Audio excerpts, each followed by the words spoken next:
We've reached two objectives. We're in the playoffs. We're second at least. Neither us nor Slough seem to want to win this league. But then I've had a couple of weeks away. I've been tense all that. I come back and maybe I'm a jinx. I should have stayed out there. We drew with Marlow in an uninspired game. We come here today and we've just lost 2-1 to Biggleswade. Let's take us through what you think slowly, please.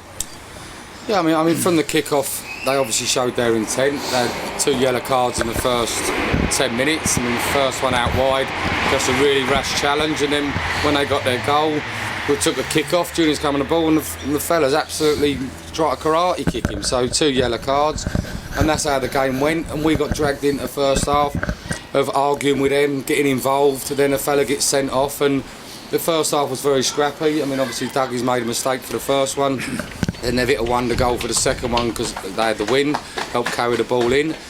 But you know, once they're down to 10 men and we got a goal back before half time, I was fully confident with the second half, with the possession that we'd have, that we'd create opportunities to win this game. Which we did. Which materialised, but and we didn't make the most of them opportunities. But you know, I'm still disappointed that we didn't look after the ball better. And we said to them at half time, look, if we spend 25 minutes keeping the ball, they're going to be tired towards the end, and the gaps will appear. But we're trying to force things in too early, and we just didn't show enough composure, and the decision making was poor in the second half. We've had all the possession, but we didn't create enough opportunities because we just kept giving the ball back to them. Well, the key to Biggleswade's performance, I think, was winning the toss.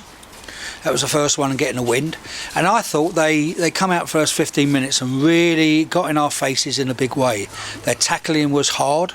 I don't know, you know, it was full-blooded tackles. I didn't see where it's fouls, where it wasn't, because I was watching the game. Dougie, unfortunately, gave him a goal. Didn't hold it right, but again, the ball's slippery. They did make some good saves afterwards. Daniel got a good goal. Wynn dealt it in. And then I thought we was coming back into it. I think the worst thing could happen is having a player sent off. If you get a player sent off when you're 0-0, the side with 11 players has a real great chance. But if they're winning 2-0 and they get a player sent off, then their minds are made up. We defend. Yeah. And we find, I'm not going to say we find it hard then, but, you know, sometimes, as we spoke this week, we lose our composure when we're trying to play against the packed defence. Yeah, I mean, we just have too many touches sometimes. We don't move the ball quickly enough. We think things are going to happen. I'm sure at 10 men, I know we had a man in the climb, we're already 2 goals worse off. But as soon as we get that goal 10 minutes before half time, it's set up now, you know. Yeah, made it a new game. Yeah, we get one and we're drawing and we're in the ascendancy, and then at worst you get a draw. But I'm sure they maybe got a little bit panicky and even more bad tackles, and space would have appeared. But you know, we had created opportunities today in the second half, just didn't take them. We had 2 or 3 great close-in opportunities. I thought Dan Jake was probably the best one when he's through. He should have put it over the keeper's head to the far side instead of the near side, and it would have gone in. Kept it low. But you know, he's played it on the safe side for the keeper, and he's managed to claw it away. Yeah, young Jordan had a great chance of a header where he could have placed it. Jordan, sorry, I forgot that one. Jordan's one from 4 yards just out. Place it. Just he's middle of the goals. Anywhere he heads it, either side of the keeper, it's in. And if he misheads it, it goes in. Puts it the right height for the goalkeeper, and he claws it over the bar.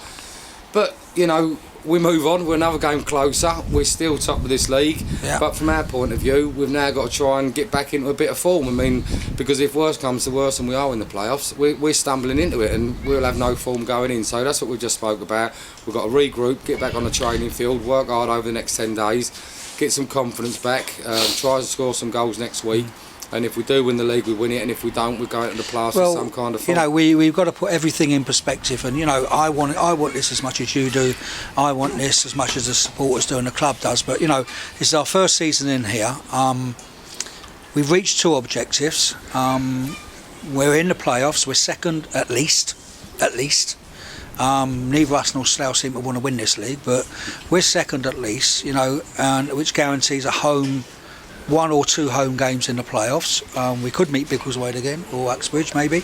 But you know, we've achieved that, and what we've got to do is it's very, very hard because the players are tense, you're tense, I'm tense, and you know, we've got to try and somehow stop this pressure getting to all of us as supporters as well, and try and relax on our game and play our natural game, because pressure's a great leveller, isn't it? Yeah, I mean, it's like, West Ham this year, there's a lot of expectancy this year to go straight back up, and at home they've got the worst home form out the top clubs, but away from home they've got the best form.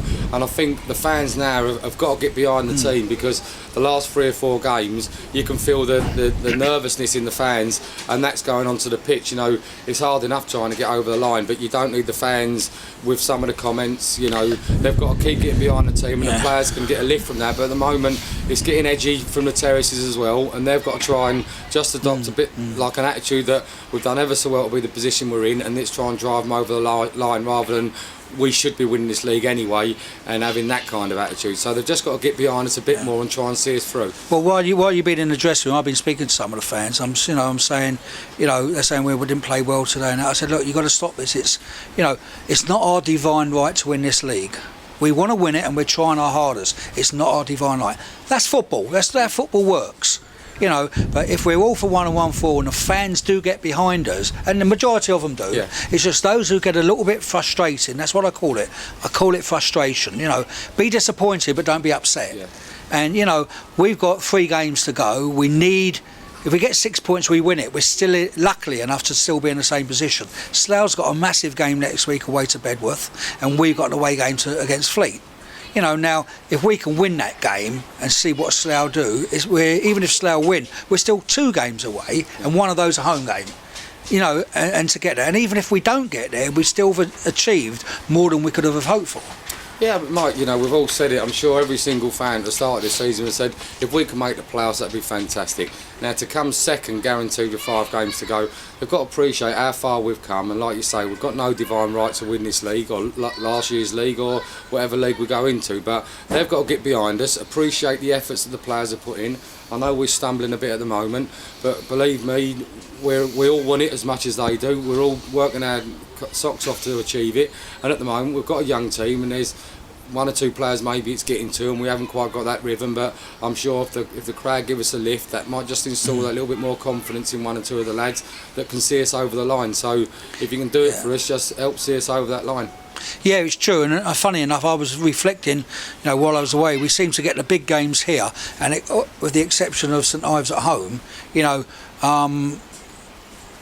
we get a little bit quiet in the stadium if we go behind, like we did against Kingsley in here, like we did against Slough. And what we need, and it's certainly not blaming the fans because the support's been fantastic, nearly 600 here today, but what we need is shouting, singing, motivation, and lift it up, to give us encouragement, but to frighten the opposition as well. Yeah, I mean, like you say, Mike, the fans have been fantastic all year, and it's easy for us to say, sing when you're winning, but we need you now. If we're 1-0 down, if it's 0-0 and the game's in the last 10 minutes, you've got to suck that ball into the net for us, drive us home, and we've got 1 more home game and 2 away. If we can take as many people as possible to these away games and drive the players on, that could be the difference. Yeah, and today even the scoreboard helped us because it broke down.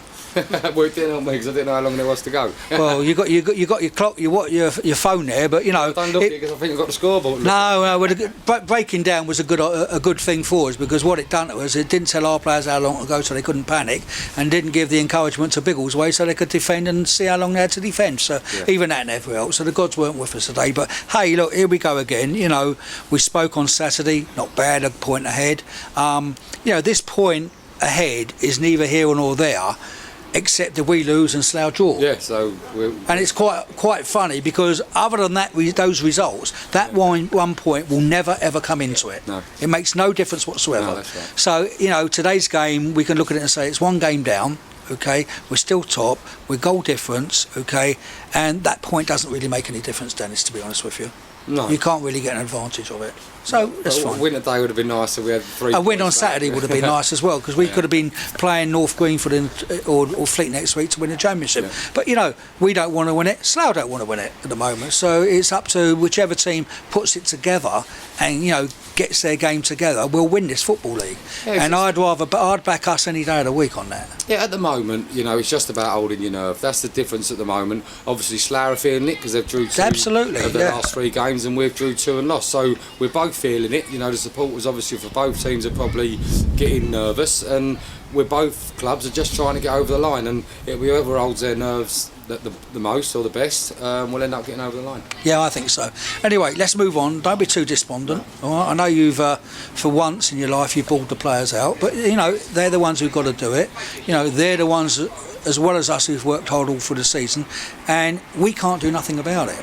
You can motivate and pick the team, but it's down to them on the pitch. And the good thing, what I think about this football club, is we have got the quality to get through these games. What we've got to do is just make sure we're determined enough. Yeah, I mean, sometimes, I mean, we've had a little go at the players today, but, you know, sometimes you have to sit down and iron a few things out. You want players to say their point of view, and we say our point of view, and hopefully everyone walks away and goes, he was right, or he was right, and that's dead right, and we just do a little bit more. So it's just a case of, we've had a 15-20 minute chat there afterwards, just to refocus and regroup, and we just set our stall out what we're going to do over the next 10 days with regards to training, and what we're looking to achieve on the pitch, and we've just had an airing out, so everyone will be better off for that. There's no tempers flared, or there's no teacups around the dressing room. It's just a case of letting everybody know what it means to everyone, including the players, and refocusing. And they're all on that. They're all on it. They're all on it. They're all on it. So I think we're going to see something different next week. Every team has a blip, and we've had a couple, and it's just a bad time at the moment. And I didn't think we played that bad today. No, we didn't. I just think we made a few bad decisions. Players on the field just panicked and made a few bad decisions in the way they we just had a mountain to climb after 15 minutes, but in the end we nearly climbed that mountain, didn't we? We had the opportunities to do it, but today was a little bit more encouraging, but I thought we was up against it because of the score line so early on, but we'll give it our best for the next 3 games, and if it means it goes into some playoff games, we'll give our best in them as well. Absolutely, and we've got the home advantage of that if, and so have Slough, of course, if, so, you know, watch this space, we'll see what we go, and we've got 28th, is it, of April, before we know what we're going to do, what we're not going to do when we play Ashford. Hopefully, it won't take that long. Yeah, no, exactly. Otherwise, I'm going off again. All right, then. Thanks a lot. That's great. Cheers.